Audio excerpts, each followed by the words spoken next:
पता ना कहाँ रह गई ले। आवे दे बतावा तनी।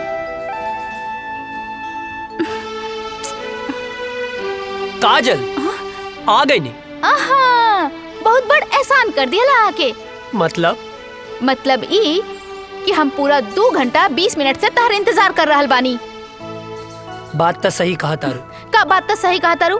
हाँ, लेफ्ट राइट करके तो हमार पैर दुखे लागल। पिराए लागल होई ना? हाँ, बहुत ज्यादा पिराता और पता ना कहाँ कहाँ पिराता। कहाँ पिराता?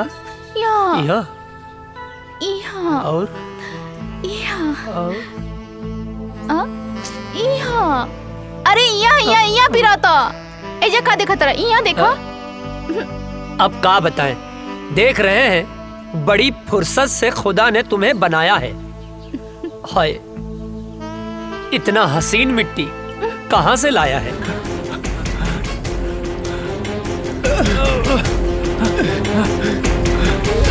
जल्दी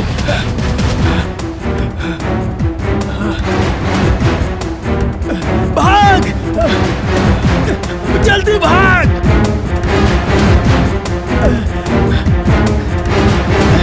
भाग जल्दी, अबे भाग।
तू एजा?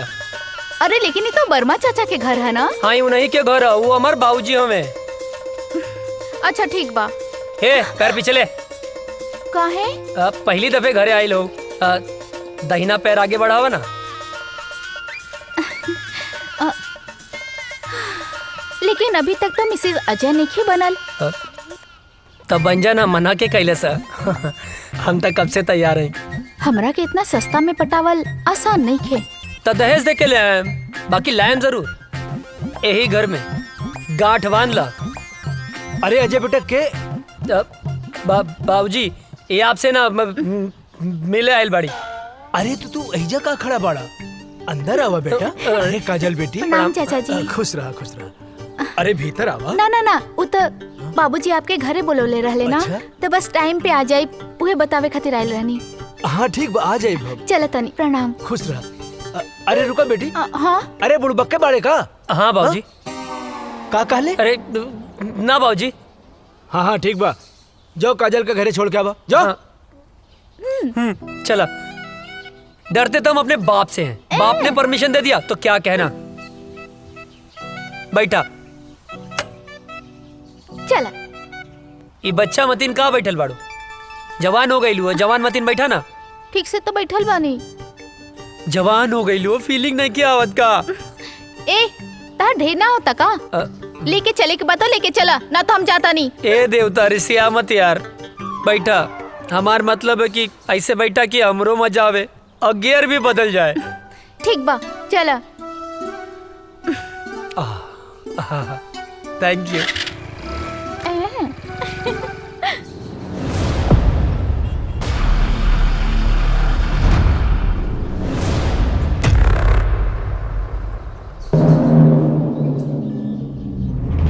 अस्सलाम वालेकुम। वालेकुम अस्सलाम। क्या खबर है? सारी तैयारियां हो चुकी हैं जनाब। इस बार हम लोग चूकेंगे नहीं, बस आपके हुक्म की देरी है। हमारे सारे जवान तैयार हैं हिंदुस्तान के सैनिकों का सर धड़ से अलग करने के लिए। आमीन। जी जनाब। कोई गलती नहीं होनी चाहिए। जैसा आपका हुक्म, बस आपके हुक्म का इंतजार है हमें। ध्यान देना, इस बार मिशन में कोई खलल नहीं होनी चाहिए। जी जनाब। ऐसा कहर मचाओ कि हिंदुस्तानियों का रोम रोम कांप उठे। जी जनाब। धमाका ऐसा हो कि हिंदुस्तानियों की आने वाली 7 पीढ़ियां थर्रा उठें। उनकी हदें उनको याद दिलाओ। जी जनाब। और जाओ, मुनव्वर खान को भी ये इत्तला कर दो ताकि वो सारी तैयारियां शुरू कर सके। जाओ। जनाब, आपका हुक्म सर आंखों में।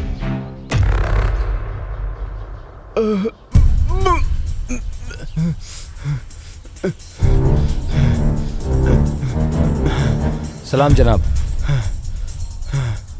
इसको हमने इतना मारा लेकिन इसने फिर भी अपनी जुबान नहीं खोली। जनाब, हम तब से इसे बहुत बेरहमी से मार रहे हैं लेकिन फिर भी ये कुछ बताने को तैयार नहीं है। अबे सुन पाकिस्तानी पिल्ले, मेरी उम्र से क्या अंदाजा लगा रहा है बे? हमारे देश के नौजवानों में इतनी गर्मी है कि तेरे जैसे पाकिस्तानी झेल नहीं पाएंगे। अब तो तेरी गर्मी निकालनी ही पड़ेगी मुझे। बहुत फड़फड़ा रहा है साले। सुन, मैं इसकी गर्दन काट रहा हूं और तू इसका वीडियो बना और हिंदुस्तान में भेज ताकि हिंदुस्तान में कोई भी मर्द पैदा होने से सैकड़ों बार सोचे।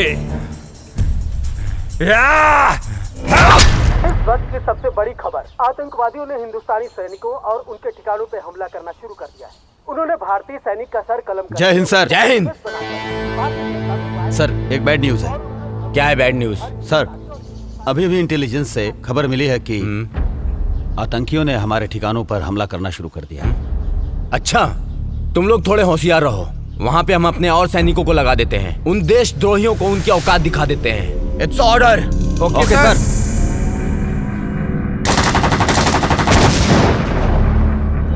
इस वक्त का सबसे ताजा खबर, आतंकवादियों ने हिंदुस्तानी सैनिकों और उनके ठिकानों पर हमला करना शुरू कर दिया है। उन्होंने एक भारतीय सैनिक का सर कलम करके उसका एमएमएस बनाकर भारतीय जनता में वायरल कर दिया है और उन्होंने धमकी दी है कि हर हिंदुस्तानी और हिंदुस्तानी सैनिक का यही हाल करेंगे जब तक उन्हें उनका पूरा हक नहीं मिल जाता। सेना प्रमुख ने आर्मी को पूरी तरह अलर्ट रहने का आदेश दिया है। इस हमले का जिम्मेदार आतंकी संगठन प्रमुख अजहर पठान माना जाता है। अजहर पठान आतंकियों का मुख्य कमांडर है। जी हाँ दोस्तों, ये वही अजहर पठान है जिसका आज तक किसी ने चेहरा नहीं देखा है। देश दुनिया की सारी ताकतों ने इसे पकड़ने का पूरा जोर लगा दिया है लेकिन आज तक वो किसी के हाथ नहीं आया है। हाथ आने की बात तो दूर, किसी ने आज तक उसका चेहरा तक नहीं देखा है। सिर्फ लोगों में उसके नाम का खौफ है। अजहर पठान, अजहर पठान। अब देखते हैं हिंदुस्तानी सैनिक उनकी बुरी नजरों पर कैसे पानी फेरते हैं। आप बने रहिए हमारे साथ देश दुनिया की सारी खबरों के साथ।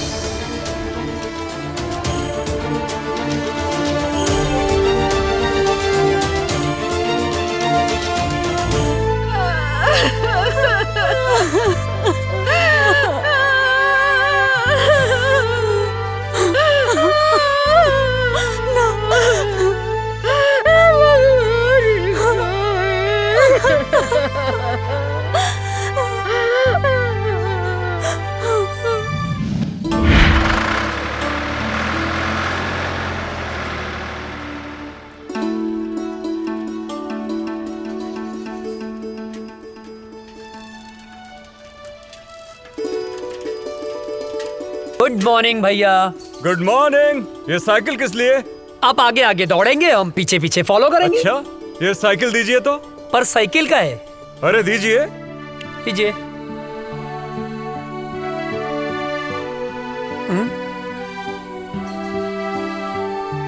चश्मा दीजिए जरा। चश्मा? पर काहे? अरे दीजिए। बुढ़ौती में जवानी सूझेला। कैसे लग रहे हैं हम? एक नंबर भैया। अरे अरे बैठना नहीं है, फॉलो मी। ये भैया का ऑर्डर नहीं है, फौज का ऑर्डर है। भैया का ऑर्डर नहीं है, फौज का ऑर्डर है, बैठना नहीं है। अरे फौजी आप हैं, दौड़े हम का है। फॉलो मी, जल्दी करो वरना सजा डबल हो जाएगी। भैया गलत बात हो।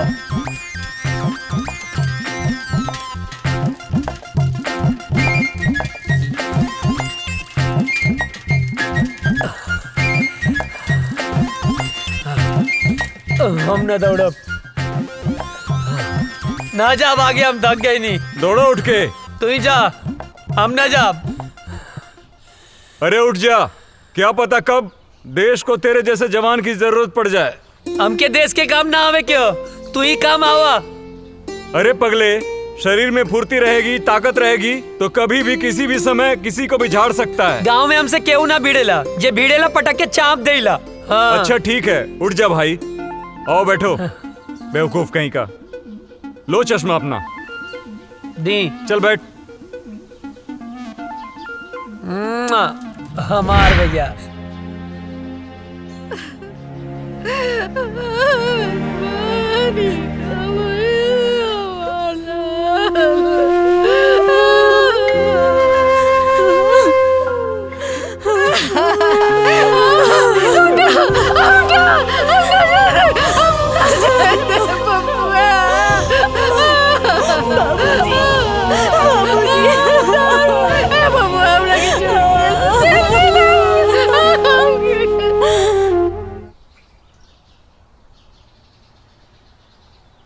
चाचा जी, ओ चाचा, का भेल चाचा, काहे रोवत बाड़ा? पापा की याद आवत बा का? हमहू रोवत रहनी, लेकिन दादाजी मना कैलन। कहले हाँ कि पापा देश के दुश्मन से लड़े गईल बाड़े। लेकिन चाचा, गांव वाले कहले हाँ कि पापा लौट के कबो ना आई हैं। का ई बात सच है? ना मुन्ना, पापा जरूर आई है, जरूर आई है। चल बेटा। हे भगवान, हमरा पीछे काहे उठा लेला? हमरा पीछे का खेले रही?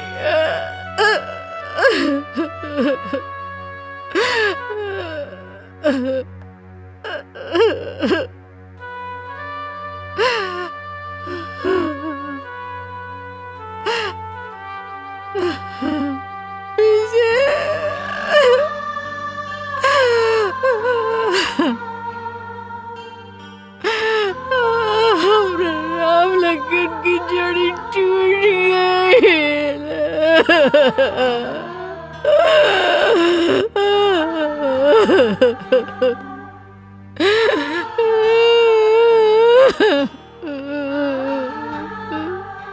बेतरी नींद ना आवत रहे,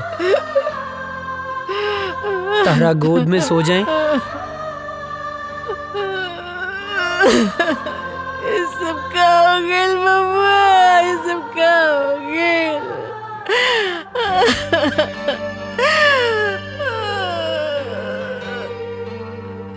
काहे ऐसा होला? एक जमीन के टुकड़े खातिर भैया हमनी के छोड़ के ना गईले माई।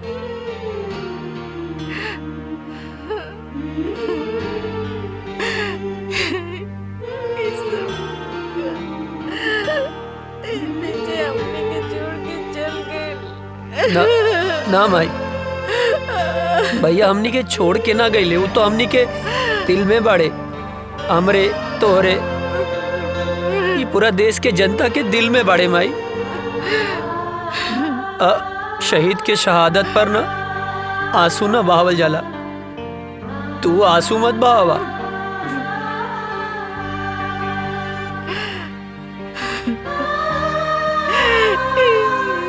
काय बोला काय बोला जमीन के चंद टुकड़ों कहती एक दूसरे को जान ले लस काय पता ना एक माई के कोकू कर देलस अमर राम लगन की जोड़ी तोड़ देलस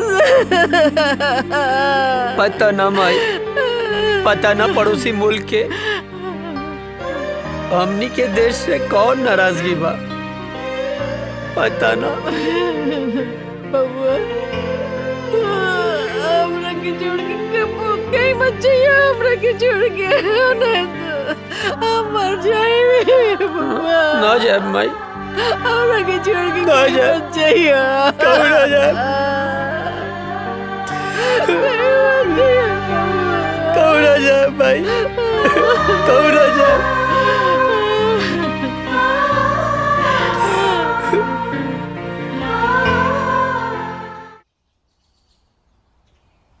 केहू बा चिट्ठी आयल हो, केहू बा चिट्ठी आयल हो, चिट्ठी आयल हो। हाँ आवतानी। हाय ली।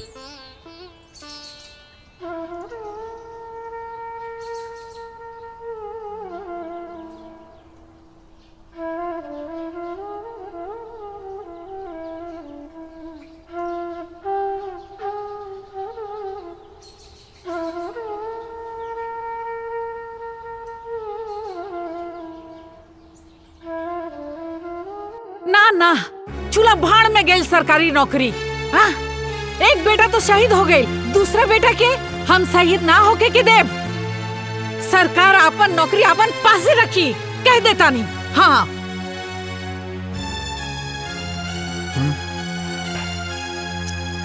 देखा बेटा, बात ऐसन बा कि विजय के शहीद होखे के बाद भारत सरकार ओकरा जगह पे तोहके नौकरी देले बा। मगर हम नहीं के चाहत। हाँ विजय शहीद हो गई, ओकर नौकरी अजय के मिलल। अगर अजय शहीद हो जाए तो हम क्या करब? बोली। अजय के माई तोहरा दूगो बेटा बा तब इतना सोच रहल बाड़ू। हाँ अजय करी पूरा दुनिया माई बा, वो का सोचत हुई है? बोला कहीं तहरा के भगवान 10 गो बेटा देले रहता नू तो खुद हम भेज देती ने अपने भारत माता के रक्षा करे खातिर। बुझाइल? बात करा ताड़ू। माई बैठा, अरे बैठ। ए माई, बाबूजी ठीक कहा तारे। हमार मतलब है तू ठीक बोला तारो। तू केकर माई हवे बोल? बोले के पड़ी केकर माई है? तब बताओ ना केकर माई हवे। तोर माई है। आई धरती माई केकर माई हवे? हमरे नु ह। बाबूजी गलत कहाँ बोले? तोहरे रक्षा के जिम्मेदारी केकर है बाबूजी? तोहर। धरती माई के रक्षा के जिम्मेदारी केकर है? अरे तोहरे नु बा। माई मरब जी अब सब विधना के हाथ में है, और दुश्मन के लगे ऐसा कोनो गोली ना कि तेरा बेटा के सीना के पार कर जाओ। बिल्कुल। हाँ बिल्कुल ठीक। सोच मत, मार के आए मर के ना आए का बाबूजी? हाँ बिल्कुल ठीक। अब भूख लागल है, खाना देना। दे दा। देता नहीं। चलना।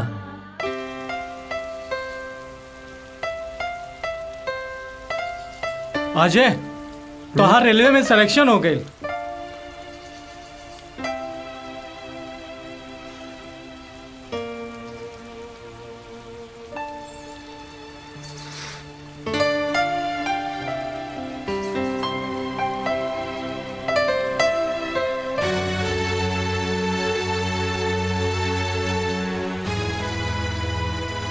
अब एकर कोनो मतलब ना, हम फौजी बनब। अरे ये तो बहुत अच्छा फैसला कैला। हाँ। लेकिन अजय तू इतना उदास काहे हुआ?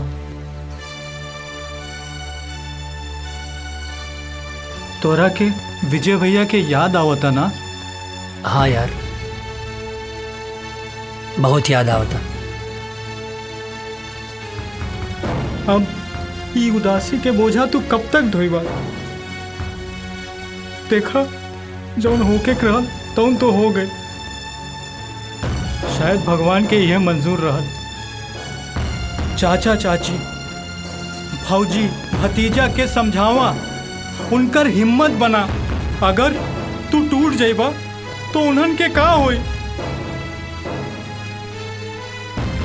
ठीक कहत वे यार। और वो काजल दिन रात तोरे याद में तड़पत बिया। तू तो फोन उठावे लेना।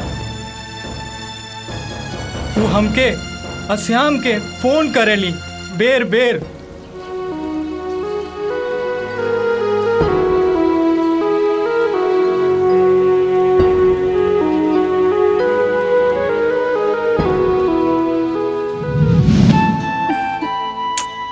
पता ना कहाँ रह गई ले।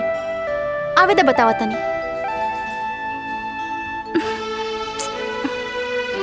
काजल आ गई नहीं? आहा, बहुत बड़ एहसान कर दिया ला आके। मतलब ई कि हम पूरा 2 घंटा 20 मिनट से तार इंतजार कर रहल बानी। बात तो सही कहा तारू। का बात तो सही कहा तारू? हाँ, लेफ्ट राइट करके तो हमार पैर दुखे लागल। पिराए लागल होई ना? हाँ, बहुत ज्यादा पिराता। और पता ना कहाँ पिराता। कहाँ पिराता? यहाँ और यहाँ। अरे यहाँ पिराता। एजा का देखा तेरा? यहाँ देखा।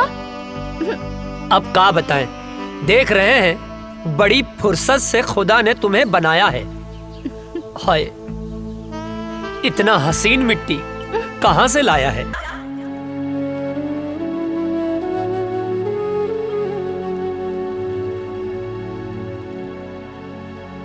अजय, कहाँ खो गईला? कहीं ना। जाके एक बार काजल से भेंट कैला। ना करब। हम फौज में जाए खातिर माई बाबूजी के मना सकीले,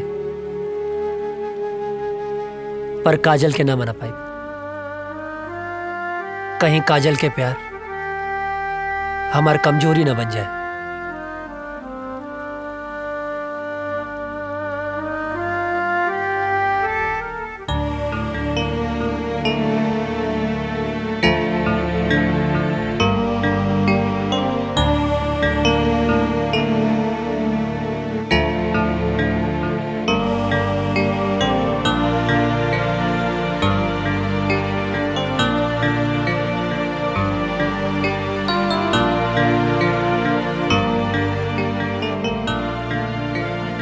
बबुआ, एक बार विचार कर ला। हम माई है ना? हाँ, हम अपन मन के ना समझा पाता नहीं। विजय के सदमा तो हम बर्दाश्त कर लेनी, लेकिन तो के कुछ हो जाए तो हम ना बर्दाश्त कर सकब। तो के तो खुश होके के चाहिए माई। हमके देश के सेवा करे के मौका मिलल बा। अब ऐसे ताक के ना हमके ब्लैकमेल मत करा। खुशी खुशी भेज ना यार।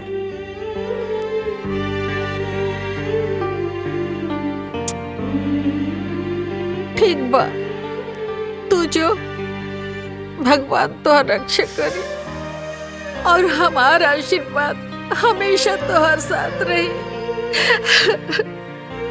तोरा रक्षा करी, तोहर ढाल बन के खड़ा हो जाए। माई हमके कुछ ना हो। तो के कुछ हो जाए तो मर जाए। अरे हमके कुछ ना होई बाबा, यकीन करा। और जैसे तू माई बाड़ू वैसे धरती माई भी तो माई बाड़ी ना।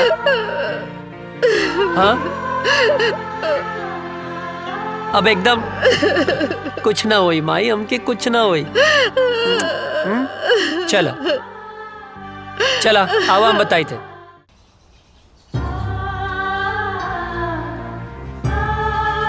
चला खुश रहीं बाबू।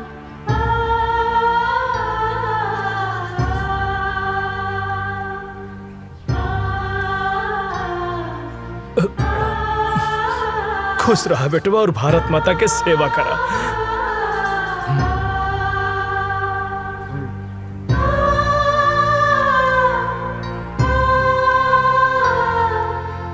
माई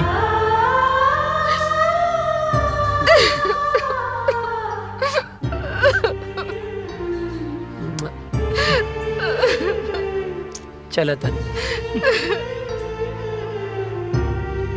चला जल्दी लेट होता।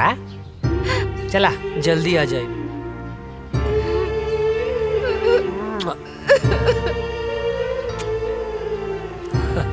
चलो श्याम चला। चाचू जय हिंद। जय हिंद।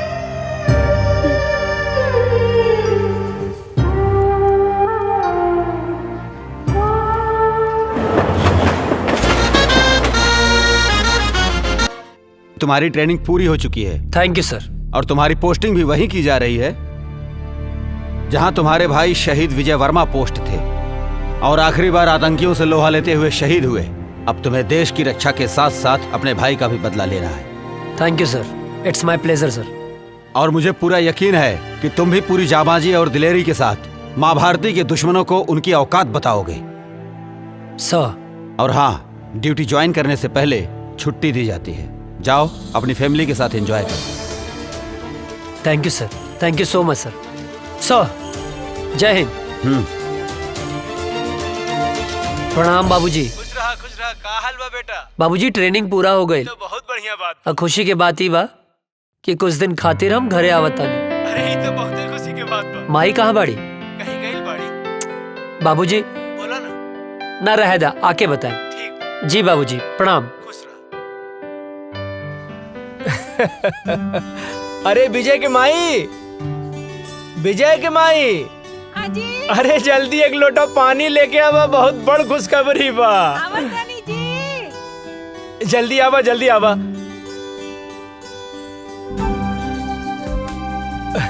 अरे लावा लावा। का खुशखबरी बाजी? अरे रुका भाई, तनी मीठ चाय पीले रहनी है। इला खुशखबरी ई बा, तू ना एहने देखा ना। बोली ना। हमारा अजय के ट्रेनिंग खत्म हो गई और काले वहाँ से आ रहल बा। भगवान, ये तो बहुत ही अच्छा खबर बाजी। बानू अब तू जा, अब बढ़िया बढ़िया हमरा बेटा खातिर आज से बनावे के तैयारी कर दा, खाए खातिर जा। तनी हमहू खाए। सुन लो, देखा कितना खुश हो गई।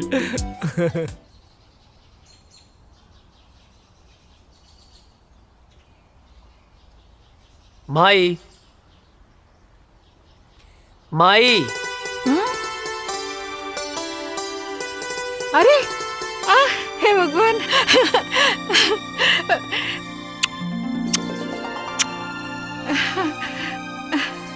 अरे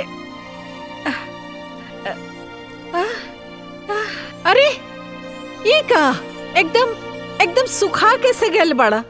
वहाँ कोनो प्रॉब्लम रहे का? हाँ माई, बहुत बड़ प्रॉब्लम रहे। का? जॉन पराठवा तू हमरा खातिर भेजत रहलू ना, वो हमार दुष्ट सूबेदार रस्तवे में खा लेत रहे। हट बदमाश। अरे हमार शेर बेटा आ गई। वाह। अरे अजय के माई, खुश रहा खुश रहा। हाँ बेटा, हमार शेर आ गई। अजय के माई। हाँ जी। चीता के जाने लू? वो का होला? वो होला सबसे दूबर। हाँ? बाकी एक बात सुन ला, सबसे आगे उहे रहेला, जैसे कि हमार बेटा। चाचा हमारा खातिर कर ले लह। तोहरे लिए। श्याम। हाँ दे। इला। अरे भाई, हम पाकिस्तानी ना ही, सब पाकिस्तानी लोग का का दाय करिए कर हा। पप्पी। अभी ना इधर। यार भी। हाय शाबाश। इले। कितना सा? तहु तो इतना सा बाड़े, जब बड़ हो जाइबे ऐसन वर्दी पाजे। त तोहरों के बड़गन मिल जाई का बाबूजी? एकदम बिल्कुल ठीक। जा खेला, जा बना गाँव के शेर तू। और बाबूजी आप ठीक बानी ना? हाँ। अरे यार, राजा दशरथ और कौशल्या माता और राम की मिलाप हो गई है तब तो चल के कुछ काम काज कर लिहल जाओ भाई साहब। ई का बगत रहे छोटन? हाँ? चाचा कुछ काम हो ना, जो यार अजय का काम? आप काहे मारत अरे रहा? चाची कुछ जरूरी। पर आज कौन काम है? हाँ मैं इधर आता नहीं, हमारा कैसा मालूम बा कि तू इधर आता तोरा कैसा मालूम बा? हाँ हाँ, मत ढेर बोला मत। हाँ, हम कहते चला चला चला। रुक जा। अरे भाई चला। ड्रेस चेंज तो कर ले आवा ना।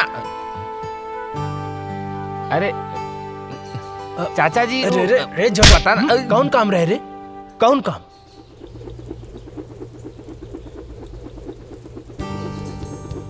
अरे ई ससुरवा सुतल बा, काम बन जाई। यस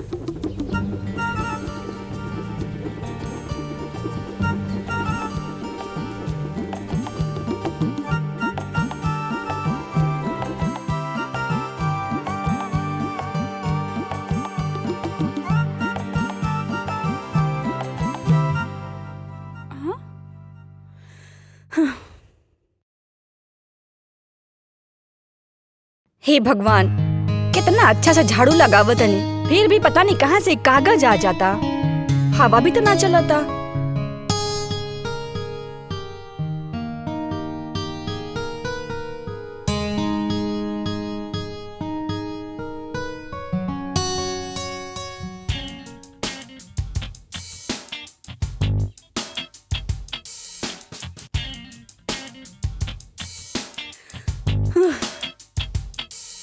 ई कहाँ से आ जाता? ई कुल तो साफ कर दिले रहनी अच्छे से।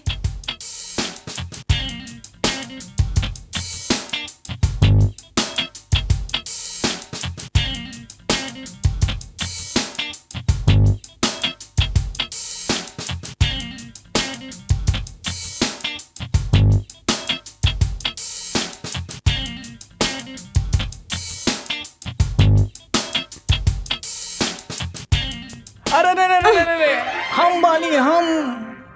तू काहे हमारे घर में चोर खाने घुस गइल बाड़ा? चोरी से? अरे हम तो सीना जोरी से आयल बानी हो, तो हाल बाबूजी से हाथ मांगे आयल बानी। अच्छा, त ई कूड़ा काहे फैलावत अड़ा? तू समझल करा। धत, तू बड़ा ऊ बड़ा। लागत हमार जादू तोरा पे चल गइल बा हो। जब ऐसे पीछे पड़ब राजा, तब जादू चलिए जाई। हमके यही दिन के बहुत दिन से इंतजार रहल। अरे कविता, कहाँ मारू? अरे जल्दी से एक गिलास पानी तो लेके आवा बेटा। हाँ बोल ना। अरे अच्छा यार छूट जाते हैं। हाँ ठीक है, हम गमला में छूट जाए। हाँ। अरे कविता, कहाँ बाड़ू? अरे हम काहे छुपे? अरे हम तो तोहर बाबूजी से तोहर हाथ ना मांगे आइल बानी। धीरे धीरे बाबूजी जाग गई बड़े। अच्छा, एक तरह हाथ मंगवा ना, तब बाबूजी हम दोनों जाने के काटती हैं। अरे बिटिया का करत तारू, जल्दी लिया हुआ पानी। तू चिंता ना करा, हम तोहर बाबूजी के समझा ना ले। हाँ अच्छा, बाबूजी के समझा ले बा। अरे बात के समझो। एगो आदमी ना घर में घुस आइल रहे और बाबूजी ओकरा के ना मार मार के आज वो टूटल टांग लेके बाजारे में भीख मांगता। का बात करा तू? हाँ। टूटल टांग? अरे हम भीख ना मांगा। सुना, हमके कहीं छुपा देना। कहीं छुपा दे। हे भगवान बचा लिया हमको, कुछ नहीं करा हम। हे भगवान। अरे बेटा कविता, कहाँ रह गइलू? इले बाबूजी आगे नहीं। का बिटिया, काहे इतना देर लगा देलू पानी लावे में? अरे बाबूजी गिलास धोवत रहनी है। अरे बाप रे, इतना सुंदर लड़की के ऐसा राक्षस ऐसन बाप। हे भगवान बचा लिया। अरे हम 100 किलो के लड्डू चढ़ा दे, प्लीज हमके बचा लिया। हमारे हाथ पे टूटे वाला बा। हम भगवान, हम कबो पीछा नहीं करब। भगवान बचा लाना। हम जिंदा हमके बचा लो भगवान, बचा लो।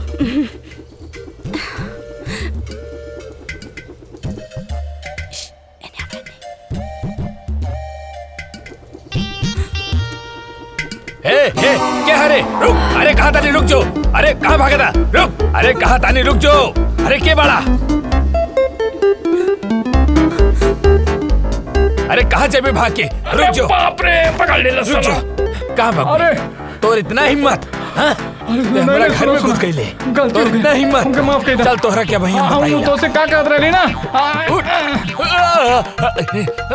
हमके दांते कटलस। हे भगवान, कल्याण की रक्षा करी हो, आपका करी। रुका, कहाँ भाग के जाइबा तू? रुक जाओ, हम तोहरा के छोड़म ना।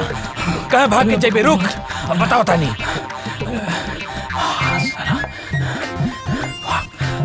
भाग भाग जल्दी भाग।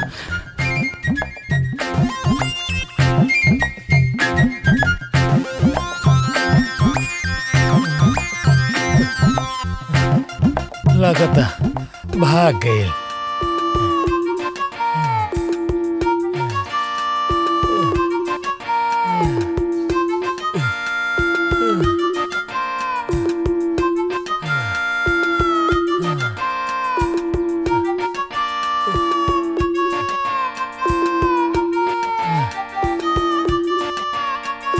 लगता भाग गए।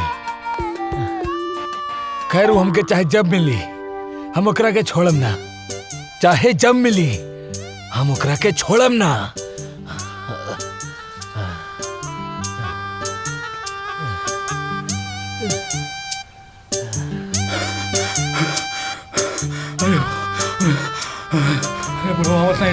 अरे अरे रुक बे। कहाँ थे बे तुम? तुम्हारे चक्कर में हम सारा गांव घूम लिए बे। अरे राम, कहानी बाद में बताए, पहले घर चलो। पहले बताओ कहाँ थे बे, नहीं तो चढ़ा देंगे। अरे यार चला ना यार। चवन्नी मुस्की। अरे यार चल ना यार। इन्हें से काहे निकले बे? चल यार, चल बे यार यहाँ से। चल। आया मतलब बच गई ली। जय हो भगवान। आज छोड़ दिए बे, आगे नहीं छोड़ेंगे। पसीना छुड़ा। ओ गोरे गलिया वाली से, तिरछी अखियां वाली से नैना चार हो गइल।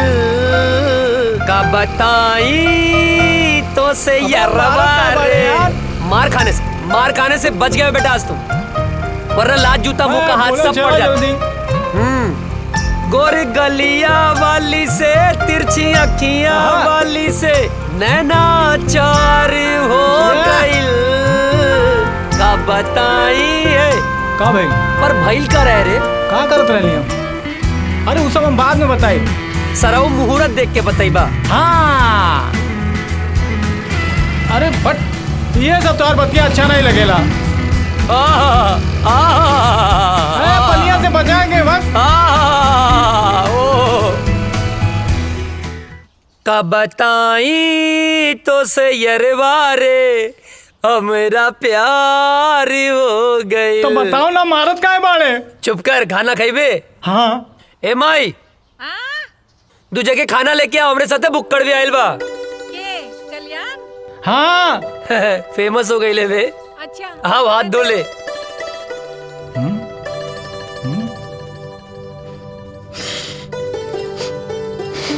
ए हाँ, जाके हाथ धो। अरे हमार हाथ तो साफ बा।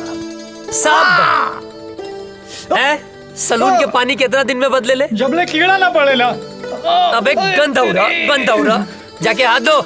जाता ही। एक बार कुकुर के पूछ सीधा हो सकेले, बाकी तू ना। इला चाची गोड़ लगातानी। चेत रहा, बैठा। खा।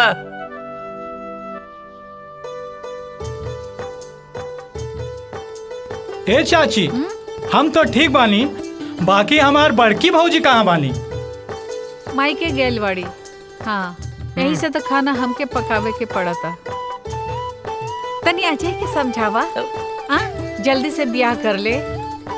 हमरो के हाथ पटावे वाली चाहिए ना। वो नैहर गईली, छुटकी बहू आ जाई त हमार साथे हाथ पटाई ना। हाँ, और नहीं तो का। और वैसे भी बुढ़ापा में काम कहाँ पावेला। ढेर ना होता। नहीं। बहाव के रोक, गति के धीमा कर। हाँ हाँ हाँ। ओकरा के काहे धमकावा ताड़े? हाँ, हम सब बुझी ले। अरे हमार माई यार, ड्यूटी और ब्यूटी, नौकरी मिलते ही बियाह कर ले। नौकरी मिलते ब्याह कर ले। हर चीज के एगो टाइम होला। अरे तो हम कवन बुढ़ाता नहीं। हाँ, कहाँ बुढ़ा था मैं? आई, चुप कर। माँ, आज ये तोर बाबूजी से हम बात करत नहीं, तोर ब्याह खातिर। माई, चुप। खाना खो, हम पानी लेके आवता नहीं। सब तोरे वजह से भइल बा। अरे बढ़िया तो बा। अरे फौजी बनने से पहले फौजी मिल जाए। अरे सराउ, जिंदगी गर्द मत करा। अरे तब प्यार से बोलना। बहाव के रोक, गति के धीमा कर।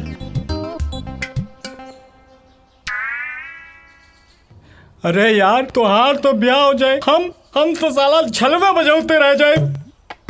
सुन, तू चिंता मत कर। तू जिंदगी भर अस्तूरा न चलेबे। ये कुकुर मुत्ता नियन शकल मत बनाओ। तोरा जान के का नाम? सामान? अरे तोर प्राण रे। कविता। अगर हमार कविता के और पढ़ लेलस ना तो हम जान दे दे। तोर जान इतना सस्ता हो? कविता के अब तो से बियाह हम कराई। हमू देखा तानी के बीच में आवता। नफरत और जंग में सब जायज होला। नहीं, जायज होला, जायज होला। खाना खा, खाना खा।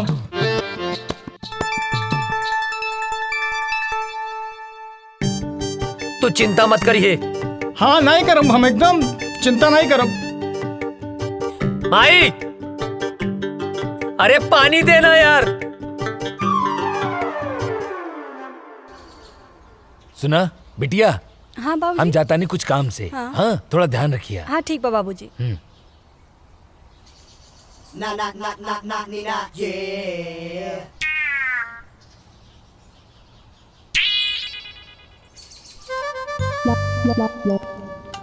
हमके कविता से मिलले बहुत दिन हो गए बा। आज जाके कविता से मिलब। हाँ, बढ़िया मौका बा, जाता नहीं।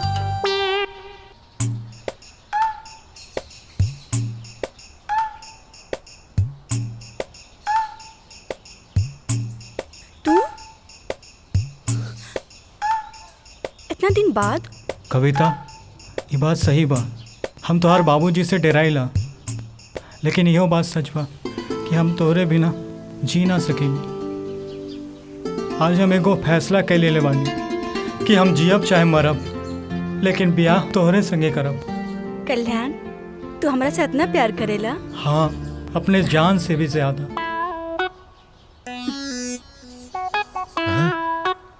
तोहरा के जान ही देवे के पड़ी।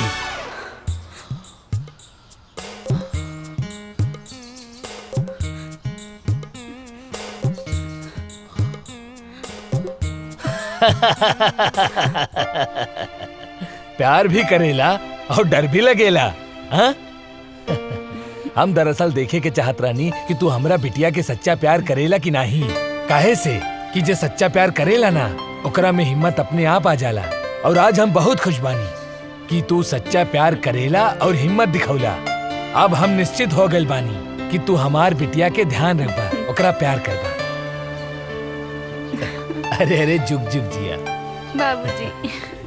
तेरी अखा का यो काजल कर देता है मैनू घायल।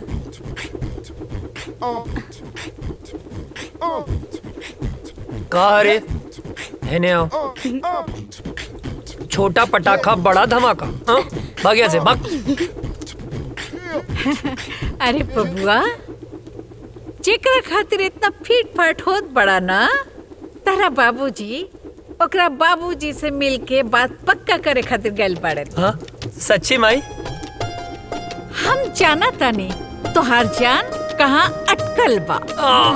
अरे अजय के माई, अजय के रिश्ता पक्का हो गई। हाँ, अब सुना तू एक बात कान खोल के सुन ला। दिग्विजय सिंह फौजी के बेटा के बियाह हट तनी घर के बढ़िया से एकदम जगमगा दिया। हाँ, ताकि लोग आए देखें देखते रह जाए। ठीक ना? हाँ ना बेटा? हाँ बाबू। हाँ, ठीक बा। Thank you Mai, thank you बाबूजी। तेरी आँखा का यो काजल कर देता है मैनू पागल, नर नर नर नर नर।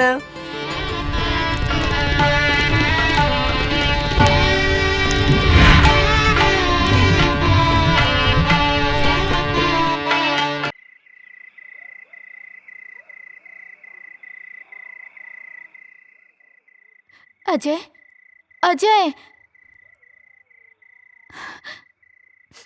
ए काजल, का भइल, काहे रोवत तारू? तारा के लेवे खातिर कुछ जवान लोग आइल बाड़े। वो काहे बदे?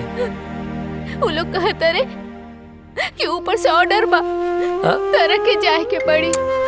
ए पगली, एहर देखा। अरे तय में इतना रोवे के कौन बात बा? ऑर्डरे नु आइल ह। हम फौजी हैं, जब जब ऑर्डर आई हमके देश के रक्षा खातिर जाए के पड़ी। आई तो हमार फर्ज है। तो हम का हैं? का हमरा खातिर ताहर कोनो फर्ज नहीं खे? देखा काजल, देश से अपन तुलना मत करा। एक जवान के लिए पहला फर्ज होकर यह रहेला कि वो पहले अपने देश की रक्षा करे।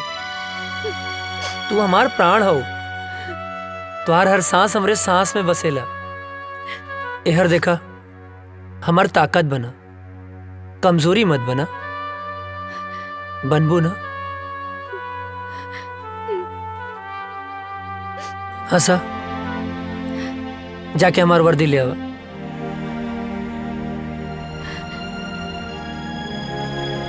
पगली कहीं के। हाँ मिश्रा। सॉरी अजय, हेडक्वार्टर से इमरजेंसी मैसेज आई बा, आज ही निकले के बा। ठीक है। का ठीक बा? हाँ, का ठीक बा? आज ही तोर ब्याह भइल और आज ही ले जाए खातिर आ गेले, हम ना जाए देब। माई बात के समझल कर, इमरजेंसी मैसेज है। ना ना, हम ऐसा ना होके देब। अरे हमरा हम ना कटला जाए से भी ना कटी। बाबूजी समझावा माई के, आज हिंदुस्तान के तरह बेटा के जरूरत बा। समझाई ना बाबूजी? का समझाई? अजय के माई, जेकर बेटा फौज में होला ओकर माई बाप के करेजा पे पत्थर रखे के पड़ेला। हंस के विदा करा बेटा के, हंस के घर वापस आई। समझल कर माई, हम फौजी हैं, हर बात पे रोल धोल ठीक ना होला। चला विशाल। अजय,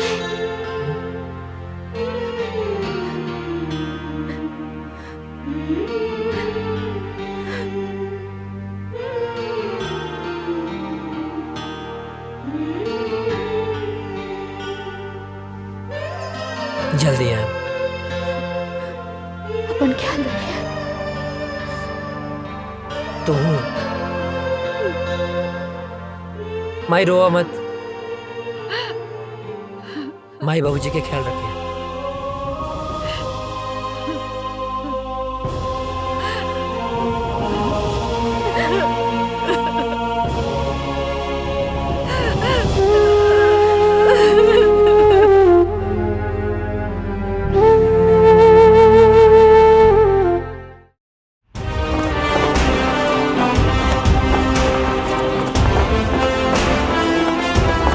गांव का सफर कैसा रहा अजय? बहुत अच्छा सर। माँ और बाबूजी सब ठीक हैं? एकदम बढ़िया सर। चलो ठीक है, साइन करो और आज से ड्यूटी ज्वाइन सर।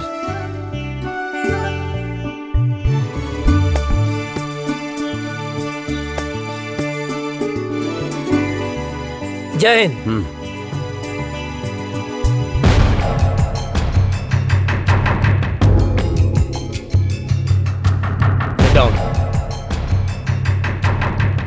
सर, अचानक इमरजेंसी मीटिंग बुलाने का मकसद? अभी अभी गुप्त सूत्रों से पता चला है कि ये पाकिस्तानी आतंकवादी हमारे देश के खिलाफ साजिश कर रहे हैं। सर, वो घुस चुके हैं तो पकड़े भी जाएंगे सर। और वो एक बड़े प्लान के साथ गुजरात, राजस्थान और कश्मीर के भीड़ भाड़ वाले इलाके में बमबारी करने वाले हैं। बहुत जल्द वो लोग उस प्लान को अंजाम देने वाले हैं। वो किसी भी हद तक जा सकते हैं जी। और आश्चर्य की बात यह है कि हमारे देश के ही कुछ लोग उनकी हेल्प कर रहे हैं। हमें चौकन्ना रहना होगा। वो हमारे देश के किसी भी कोने में हमला कर सकते हैं, तो हमें उन्हें किसी भी प्रकार से रोकना होगा। अजय सर, तुम पूरी तरह से अभी अलर्ट हो जाओ। सर। राम सिंह, तुम ऐसा करो, सीमा से सटे जंगल के इलाके में बटालियन के लिए सारी व्यवस्था उपलब्ध कराओ। जय हिंद सर।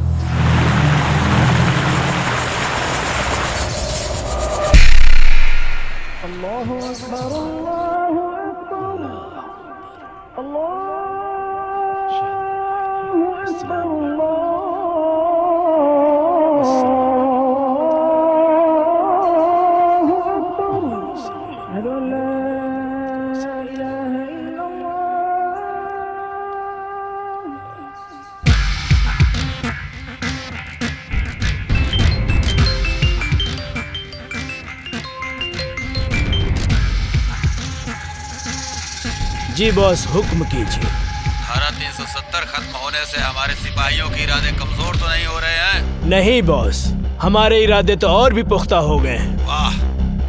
कश्मीर हमारा था, हमारा है, हमारा ही रहेगा इंशाअल्लाह। इंशाअल्लाह। आगाज तो उन्होंने किया था, खत्म हम करेंगे। बहुत खूब, आमीन।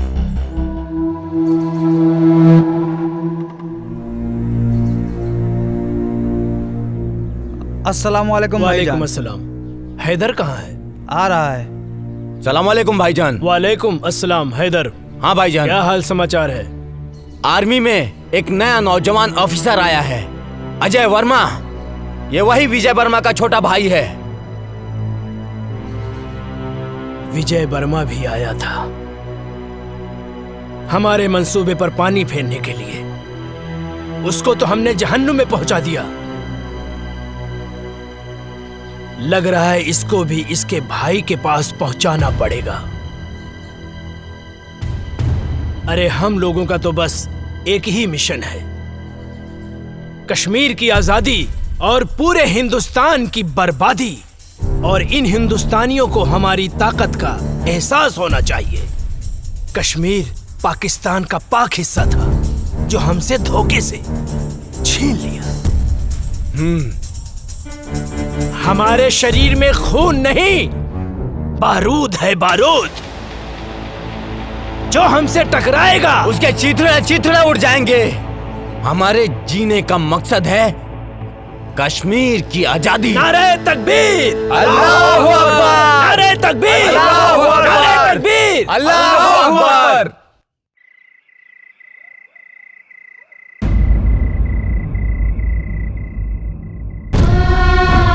हे भगवान, हमारे सुहाग जहां भी होगे सही सलामत होगे।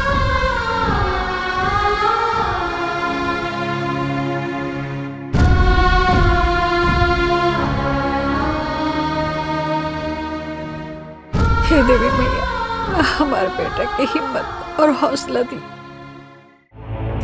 दुश्मनों के इरादे और मजबूत होते जा रहे हैं और अभी पता चला है पाकिस्तान के कुछ आतंकवादी हमारे देश में घुसने की कोशिश कर रहे हैं। हमारी सुरक्षा एजेंसियों द्वारा पता चला है कि कल परसों तक वो हमारी सीमा के अंदर होंगे। उनकी प्लानिंग हमारे यहां बम ब्लास्ट करने की है। 5 जन, जो लोग हमारी सीमा में जंगल के रास्ते घुसने वाले हैं, वो हमारे देश के किसी भी कोने में बम ब्लास्ट कर सकते हैं। उनके इरादे और उनकी हिम्मत तो देखो। अभी भी इतना कुछ होने के बावजूद पाकिस्तानी आतंकवादी यहां आके हमारे देश में आतंक मचाना चाहते हैं, और वो भी एक बड़े प्लान के साथ। हमें इनके सहारे उस इंसान तक पहुंचना है जो इस खेल का मास्टरमाइंड है। उसे जिंदा पकड़ना होगा ताकि वो किसके कहने पे, किसके इशारे पे ये सब कर रहे हैं इसलिए इस मौके को हमें हाथ से नहीं निकलने देना है। अगर हम लोग इस बार कामयाब हो गए तो जीत हमारी पक्की है। सर, आर यू रेडी? सर। गाइस, मिली जानकारी के अनुसार दुश्मन अपना मूड बना चुका है, कभी भी हमला कर सकता है। वो अलर्ट रहना जरूरी है। दीपक। यस सर, हम लोग भी पूरे तैयार हैं सर। सारी तैयारी हो चुकी है। दुश्मन बाल भी बाका नहीं कर सकता सर। गुड। गांव की मिट्टी के खुशबू के छोड़ के आइल बनी, यहाँ दुश्मन के धूल चटावे। रिलैक्स, आओ बैठ। तेरे गांव के बाद से गांव की याद आ गई।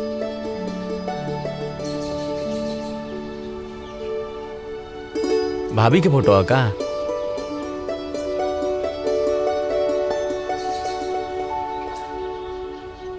हमरे सुकून के फोटो। सर सर सर, कहाँ खो गई नी? अपना सुकून के लगे, अपना गांव में। रिक्वेस्ट बा सर एगो। का बोला? हमके गाँव में जाए के बा सर। अच्छा ना? लइका भइल बा सर। ओह, बधाई हो। थैंक यू सर। सर, बड़े साहब से कह के थोड़ा छुट्टी दिलवा दी ना। छुट्टी मिल जाए तो की छुट्टी। खुश? मुनव्वर, अब बॉर्डर क्रॉस करने का वक्त आ गया है। हिंदुस्तान की सीमा में घुसने के बाद के सारे इंतजाम हो चुके हैं। बस तुम्हें बॉर्डर क्रॉस करते वक्त सावधानी बरतनी होगी। चारों तरफ हिंदुस्तानी सैनिक गश्त करते रहेंगे, बहुत संभल कर चलना होगा। हिंदुस्तान में हमारे लोग तुम्हारा इंतजार कर रहे हैं, बस तुम्हारे वहां पहुंचने की देरी है। मुझे तुम पर पूरा भरोसा है। तुम वहां पहुंचने के बाद अपने काम को अंजाम जरूर दोगे। इस बार हम काफिरों को सबक सिखा कर रहेंगे। खुदा हाफिज।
चलो आओ, आ जाओ।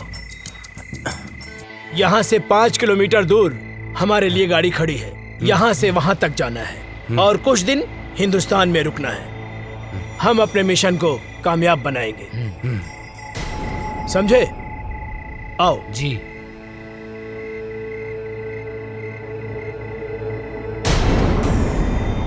इस तरफ से आ जाओ।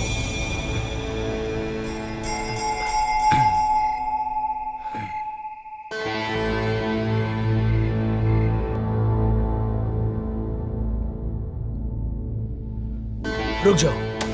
अब यहाँ से ना 500 मीटर दूर हिंदुस्तान की सीमा शुरू हो रही है। हमारी सीमा यहीं खत्म होती है और वहां पे हमारे लोग हैं। वहाँ जाने के बाद हम अपने लोगों के साथ मिल जाएंगे। आप लोगों को संभल कर चलना है, धीरे से, ठीक है? चलो, एकदम सबको चौकन्ना रहना है, क्योंकि यहाँ पर सैनिक गश्त हमेशा करते हैं। जी जनाब। सबकी नजरों से बचते बचते हमें आराम से धीरे धीरे चलना है, ठीक है? अब चलो।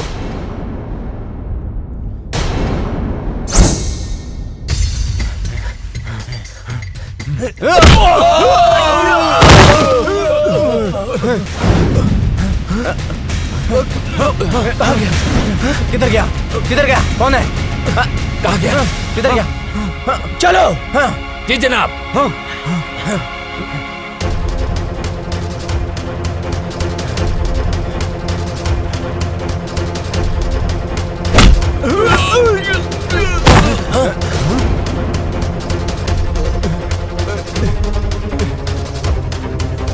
चलो चलो चलो चलो, हम अपनी सीमा में चलते हैं। आओ आओ जल्दी। भूत भूत भूत, छोड़ो हमें, छोड़ो हमें। ये मेरा तौबा, मेरा अल्लाह का तौबा, मेरे बाबा का तौबा। तू छोड़ दे मुझे, मैं कभी हिंदुस्तान में नहीं आऊंगा। अरे फौजी,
हिंदुस्तान जिंदाबाद बोल।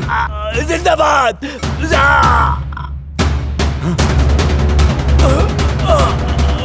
ना तुम लोगों का ईमान है, ना तुम लोगों का धर्म।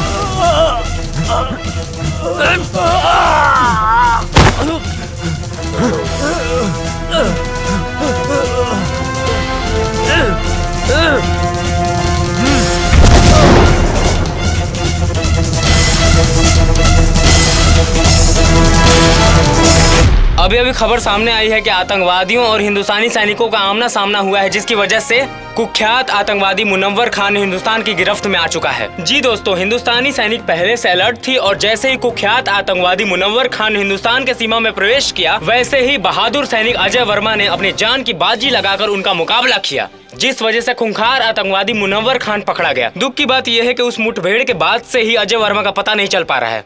खूंखार आतंकवादी मुनव्वर खान से पूछताछ जारी है और अभी भी लापता अजय वर्मा को ढूंढने का प्रयास किया जा रहा है।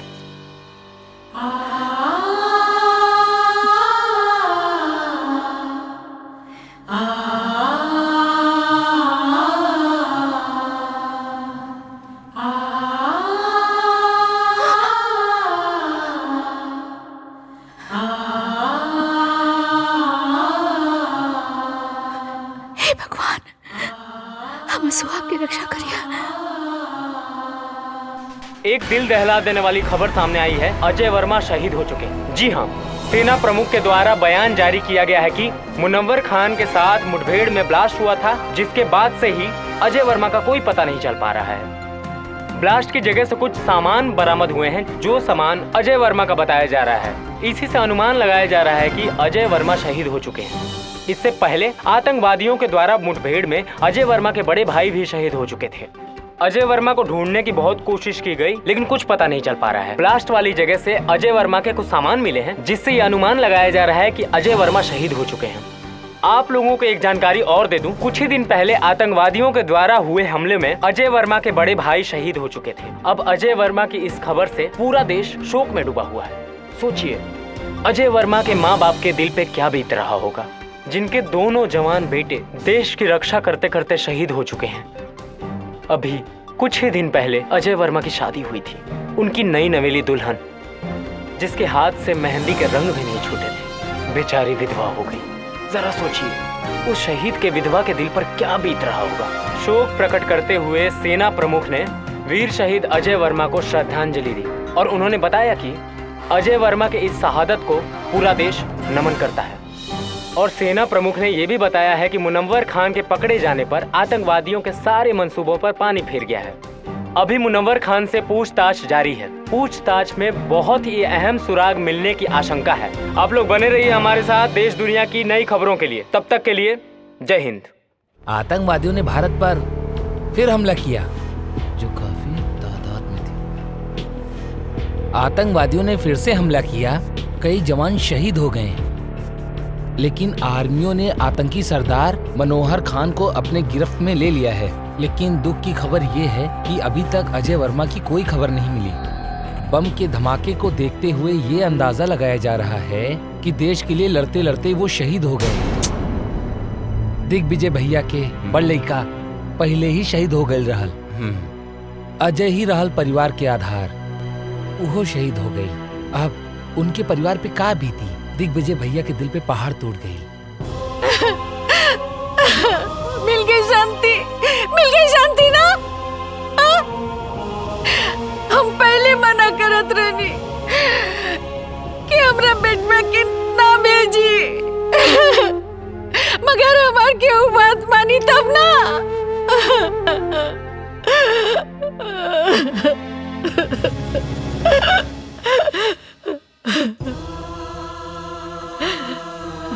भाई, हमारे बेटा के लाश खेता दिखा दो। बाबूजी, विस्फोट इतना जोर से फैल रहा है ना,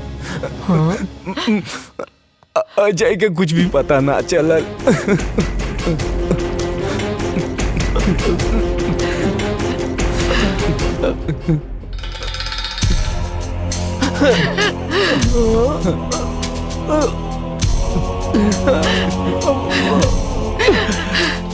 मिल गई शांति, मिल गई ना।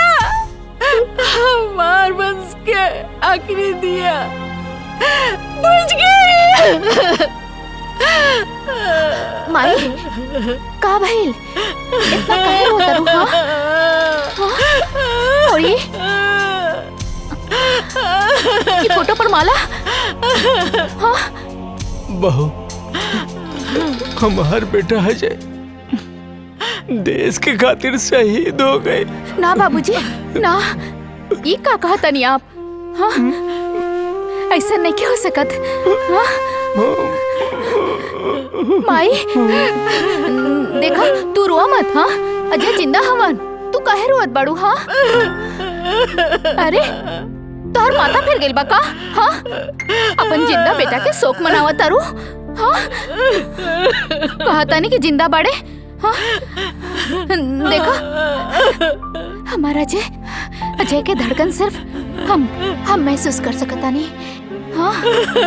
हमरा के इनका धड़कन महसूस हो रहा बा।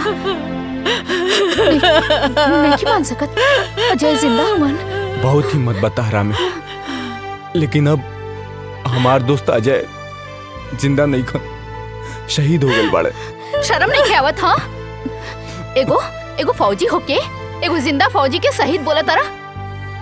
शहीद हो गई? हाँ? ना, वो शहीद नहीं खन हो सकत।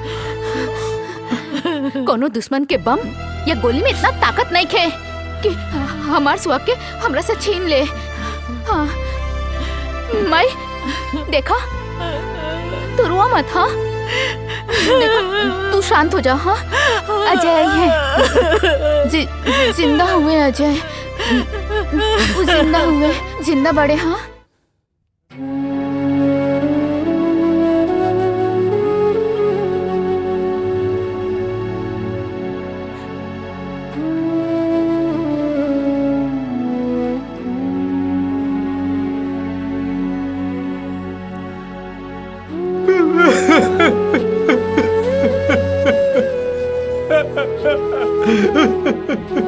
अजय भैया आतंकवादी हमला में शहीद हो गए। कल्याण, मत रो, काहे कि ये भगवान के मंजूर रहे। भगवान इतना निर्णय कैसे हो सकेले? चाची, रो रो के पागल हो रहे मालिक। और काजल मौसी के तो पता ही नहीं भाई कि उनके सुहाग गुजर गई। भगवान इतना निर्दयी कैसे हो सकेले, कैसे हो सकेले। अरे श्याम क्या करता ना? श्याम, अरे अंधेरा में कौन पढ़ाई करता ना बेटा? ए श्याम, अरे मचिसिया भाई ना काजनी कहाँ धैले बा?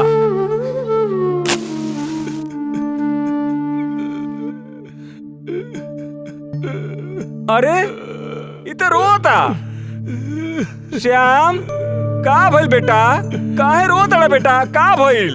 का भइल का?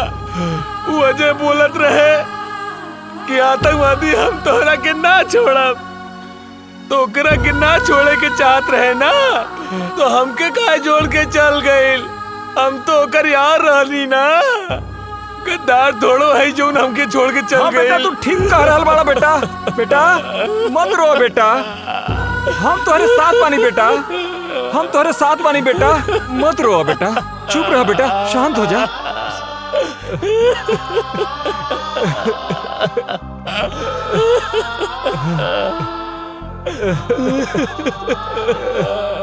चुप हो जा बेटा, चुप हो जा बेटा, बेटा चुप हो जा बेटा, चुप रहा बेटा, चुप हो जा बेटा।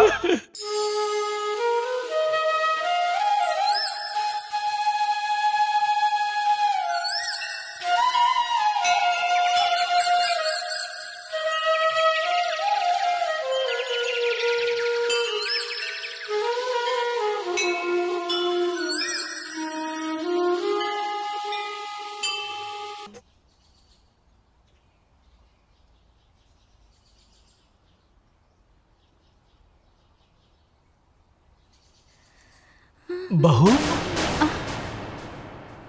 ई तू का कर रहल बाड़ू बहू?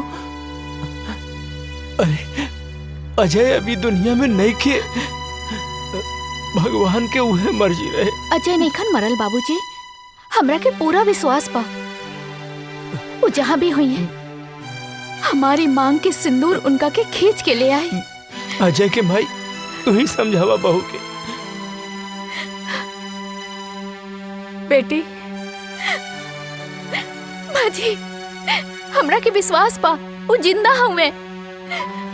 हाँ बेटी, सब ठीक हो जाएगी, भगवान पे भरोसा रखा, सब ठीक हो जाएगी। रउआ बिल्कुल ठीक कहा तानी। देखी, रउआ जैसन उचित समझी वैसन करी, हमरा कौनो एतराज नहीं के। चला काजल। कहाँ? बिटिया अभी तहार उम्र ही का बा, ये पहाड़ जैसी जिंदगी कैसे कटबू तू? यही से हम फैसला कैले बानी कि हम तोहार दूसर बियाह करब। सुना बहू, बाबूजी के कहल तू मान ला, अभी तो बहुत जिंदगी पड़ल बा। आखिर बहू अकेले तू कब तक रहबू? कब तक? का बाबूजी बोझ लगता नहीं का बात कर रहा बारू बेटी? अरे बेटी तू हमार बात समझे के कोशिश करा। एक तो धन भाग हमार की तू हमरे घर में बहू बन के आयलू।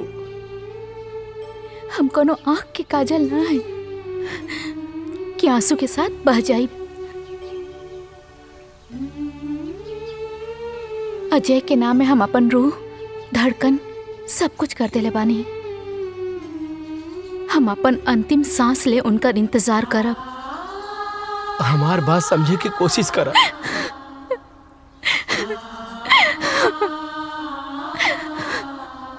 मुनव्वर खान, सच सच बता, बता कौन है तेरा बॉस और कहां कहां तुम लोग की प्लानिंग है ब्लास्ट करने की? तू ऐसे नहीं बताएगा, लगता है तुम्हें हिंदुस्तानी आर्मी का पावर दिखाना पड़ेगा। मुनव्वर खान, तू हिंदुस्तानी फौज के कब्जे में है। आज हिंदुस्तानी फौज तेरे साथ क्या सलूक करेगी तू सोच भी नहीं सकता है। बता सच सच, बोल तेरा बॉस कौन है? बोल बोल बोल।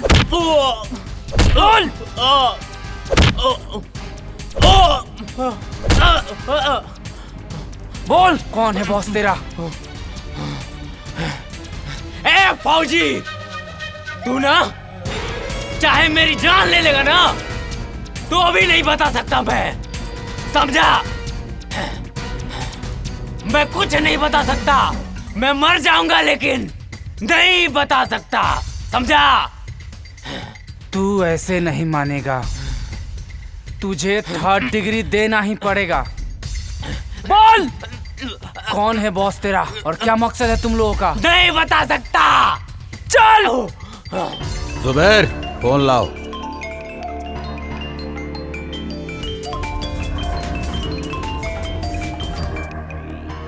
अजहर।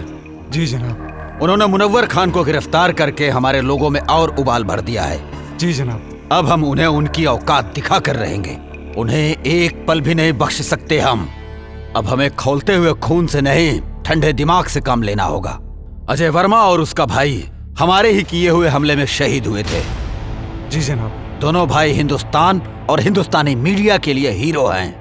अब हमें लोगों के इस इमोशन को अपना हथियार बनाकर मुनव्वर खान को छुड़ाना पड़ेगा। जी जनाब। हम उसकी माँ को किडनैप करके पाकिस्तान लाएंगे और फिर हिंदुस्तान की फौज और सरकार को, जी जनाब, अपनी इज्जत बचाने के लिए मुनव्वर खान को छोड़ना ही पड़ेगा, नहीं तो लोग सड़कों पर आ जाएंगे। सलाम अलैकुम।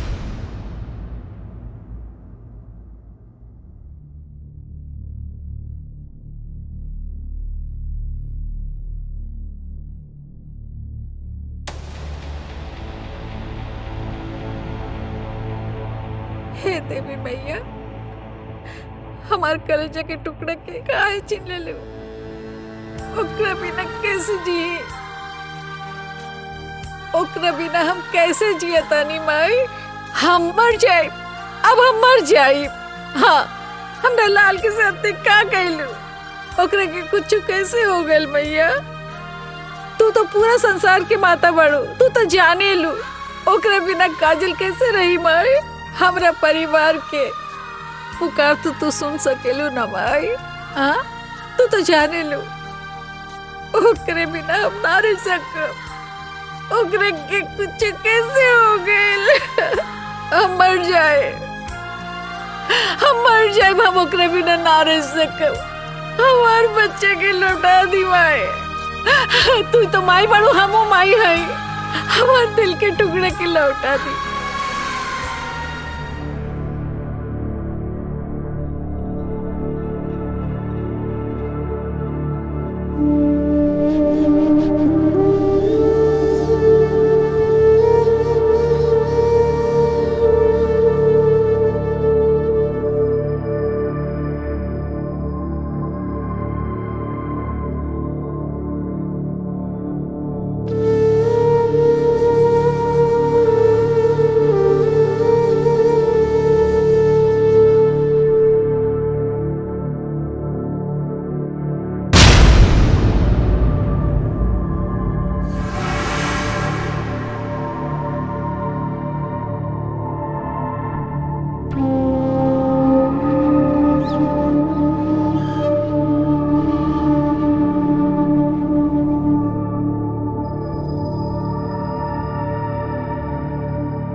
कौन जगह?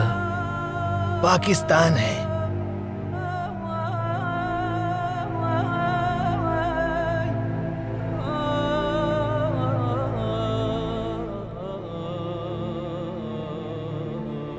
हम यहाँ कैसे हैं? कल मैं जंगल गया हुआ था तो वहां पर मैंने देखा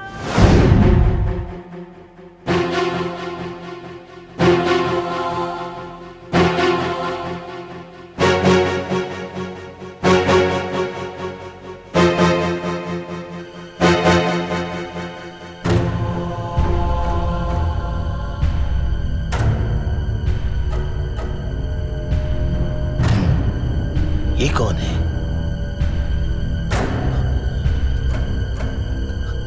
ये तो ऐसा लगता है जैसे हिंदुस्तानी है। ये फौजी लगता है।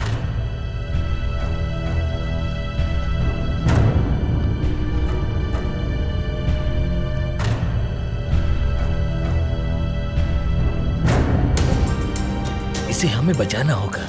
अगर किसी ने देख लिया तो प्रॉब्लम हो जाएगी। वैसे भी हिंदुस्तान पाकिस्तान एक ही तो था। कुछ लोगों ने इसको बांट दिया। या अल्लाह।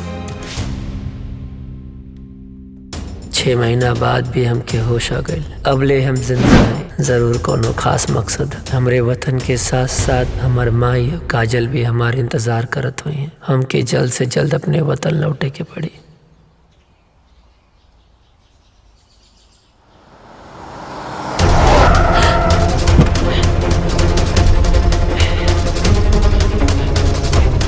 अरे हम चला था। अरे छोड़ा। हम का कहीं नहीं हमरा ले जाता रहा। अरे कहां है? अरे छोड़ा। हम बोला था छोड़ा। ठीक ना क्या होई? छोड़ हमरा के। अरे हम बोला था हमरा के छोड़। चुप बैठ। अरे छोड़ा हमरा के। हमरा क्या के हो? अरे क्या है? बता रहे हमरा के छोड़ा। चुप कर। बेहोश करेगा। अरे क्या करेगा? चुप कर।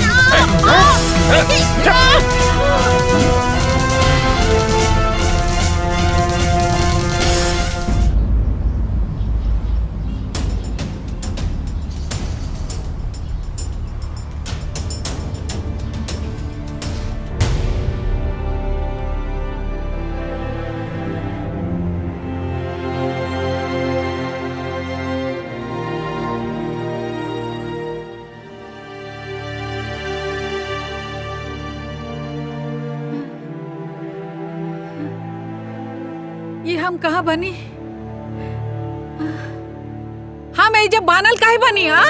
अरे क्यों बा? अरे हमरा के बचावा। हमरा के यहाँ से छुड़ा के ले जावा हो। हे भगवान हमरा के छुड़ावा। अरे हमरा के बचावा इन लोगन से।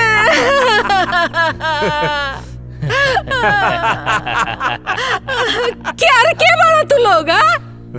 काहे क्या हमरा के यहाँ ले आल बड़ा? का कहने वाली तोरी के? चुप बुढ़िया। बताता हूँ कि तुझे क्यों लाया हूँ यहाँ। तुम्हारे दोनों बेटों को अपने आदमियों से मरवाया था मैंने।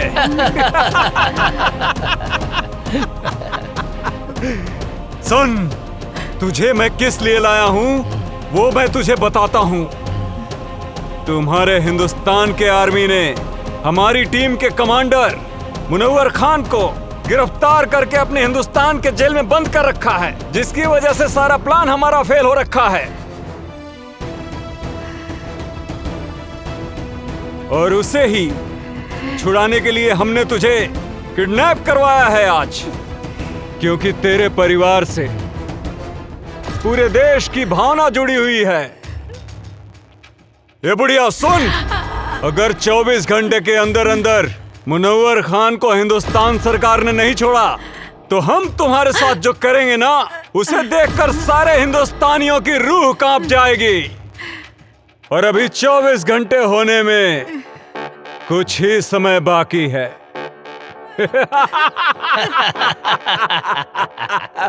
इधर वक्त खत्म हुआ और तुम्हारा वीडियो वायरल।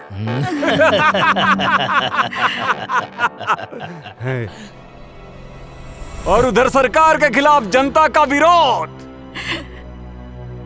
और विरोध इतना भयानक होगा कि मुनव्वर खान को हिंदुस्तान सरकार को छोड़ना ही होगा।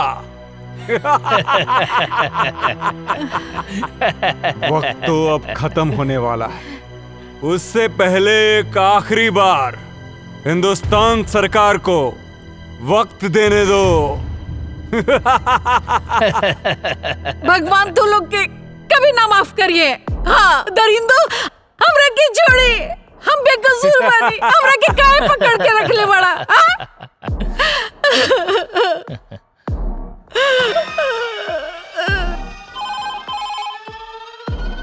हेलो, कौन?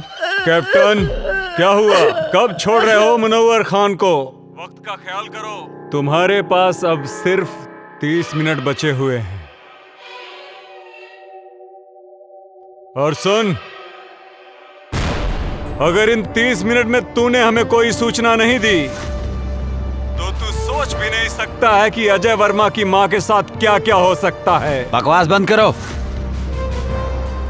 क्या सबूत है कि शहीद अजय वर्मा की मां तुम्हारे कब्जे में है? ले सुन, हमरी खातिर कोनो समझौता मत करिए। और हाँ, मैं आखिरी बार बता रहा हूँ, वो वीडियो तेरे हिंदुस्तान की पूरी मीडिया में वायरल कर दूंगा मैं। ठीक है, हमें गृह मंत्री जी से बात करनी होगी। मत छोड़िए मुनव्वर खान के। चुप बुढ़िया, बहुत चपड़ चपड़ करती है। जय हिंद सर। सर, आतंकियों ने मुनव्वर खान को छुड़ाने के लिए शहीद अजय वर्मा की मां को किडनैप कर लिया है। जल्दी एक्शन लेना पड़ेगा सर। जब तक मैं न कहूं कोई कदम मत उठाना। ओके सर। इस मसले का हल सोच समझ के करना पड़ेगा। और हाँ, इसकी जानकारी लीक नहीं होनी चाहिए। मेरे अगले कॉल आने तक का इंतजार करो। ओके सर। जय हिंद सर। हेलो अजहर, क्या खबर है? जी हुजूर। हिंदुस्तानी फौज कब रिहा कर रही है मुनव्वर को? जनाब, अभी कोई खबर नहीं आई है मुनव्वर खान को छूटने की। फिक्र मत करो, खबर जरूर आएगी, क्योंकि वो बुढ़िया हमारे कब्जे में है। इस बुढ़िया को हम लोगों ने बांध के रखा है। अगर मुनव्वर खान को नहीं छोड़ा तो हम लोग आगे की कार्रवाई शुरू करेंगे। बहुत खूब, सारे सिपाहियों को चौकन्ना रखो, बस हम भी वहाँ पहुँच ही रहे। हमें आपका इंतजार है।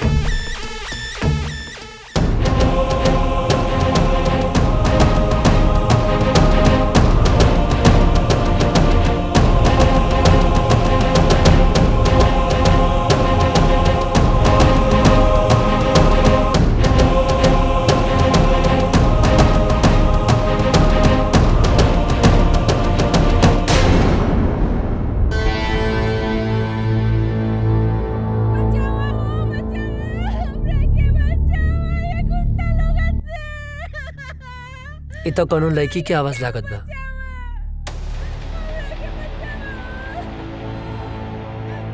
ना, हमें चक्कर में ना पड़ सकीला, न तो ये लोग के पता चल जाए कि हम इंडियन हैं। लागत है ज्यादा मुसीबत में बड़ी। का करी भगवान?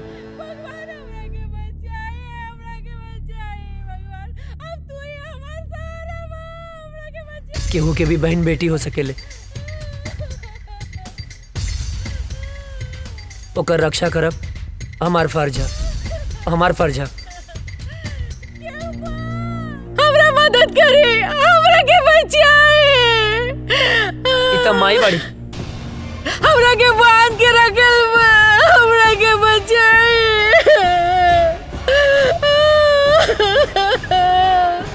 हम का करी माई है, रुक जा।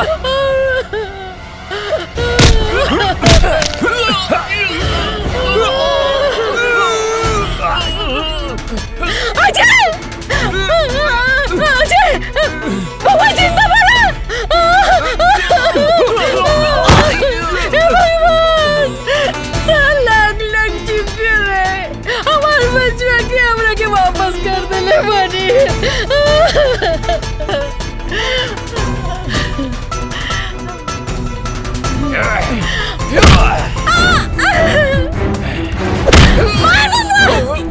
और मार, चलिए मार और मार।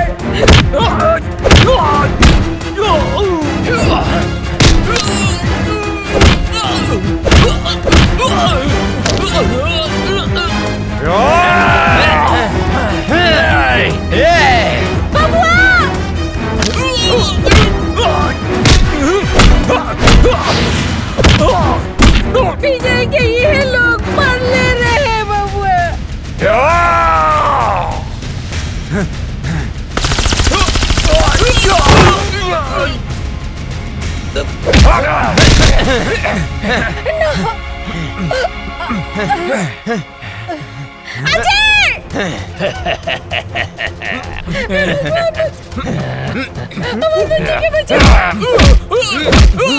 मत छोड़िए, हम एक फौजी के माई है। मार बेटा, ऐनी के छोड़िए मत।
बिना वजह छेड़ते नहीं, और कोई हमें छेड़े तो उसे छोड़ते नहीं। फाड़ दे कलेजा दुश्मन के घर में, हिंदुस्तानी उसे कहते हैं।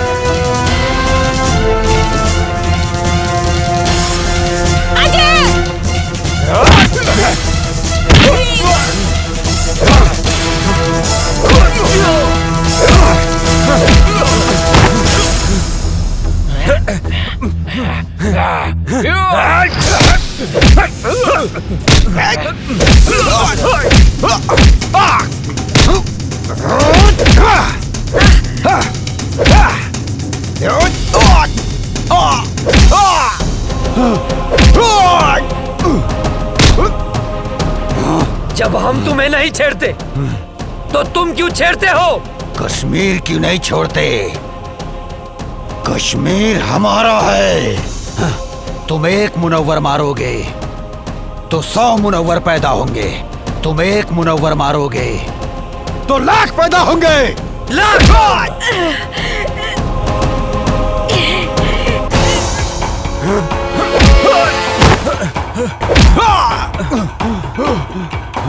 भेजे में शांति से बात घुसती नहीं है क्या? ए काफिर, तेरा भाई भी आया था यहाँ। मैंने मारा उसे, वो भी बम से उड़ा के, समझा?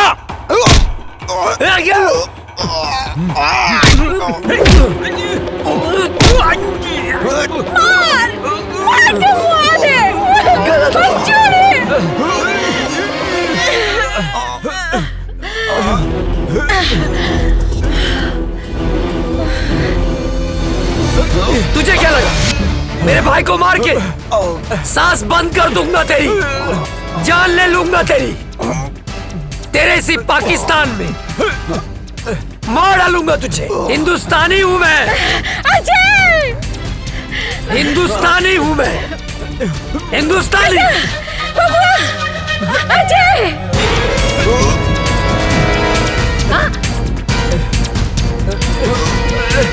बेटा,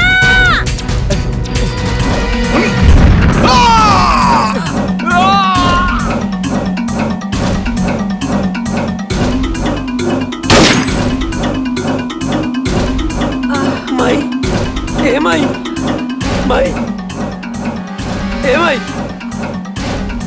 ए माई उठना, देखना तोर बेटा गेल माई। ए माई उठना माई, आँख खोलना। हाँ माई, अजय तोर बेटा। अजय बेटा, हम काले रानी ना के हम आ जाए, देख आ गए नीना। कहाँ रहला माई के छोड़ के इतना दिन? गलती हो गई माई, गलती हो गई। जाना था ना, तोहर बाबूजी, काजल बिटिया, तोहर भाभी, तोहर भतीजिया चिंटू, यहाँ तक कि पूरा गांव हमार बबुआ के हमारा अजय के इंतजार करत रही। बेटा तू हमने के छोड़ के कहाँ गई? कहीं न जाए माई।